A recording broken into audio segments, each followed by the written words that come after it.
তিনজন চারজনের সামনে তো মোটর সাইকেলে যাচ্ছিল, তুই দাঁড়ালি দেখে চলে গেলি না।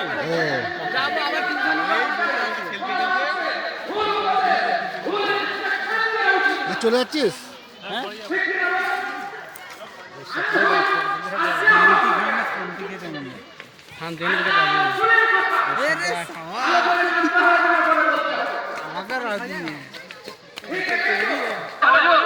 আজও পর্যন্ত বড়দের সিংহাসন, বালাকের সিংহাসন খালি রাখা আছে আপনার জন্য।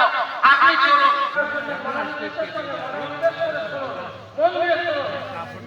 কাজে লাগে না হলে বেকার কথা। আমি কিন্তু বেকার বসে আছি। আমি এসেছি আপনাদের কাছে আল্লাহ রাসূলের কথা বলছি। ইন আজরিয়া ইল্লা আলা রাব্বিল আলামিন। নবী আলাইহিস সালাতু সালামদের উপরে খুশি হয়ে তাদের উম্মতেরা মজুরি দিতে চেয়েছিল, নবুয়তের মজুরি দিতে চেয়েছিল। এই রাসূলের মজুরি দিতে চেয়েছিল, একাত্মবাদের তাওহীদের মজুরি দিতে চেয়েছিল। জি সুবহানাল্লাহ বলবেন না?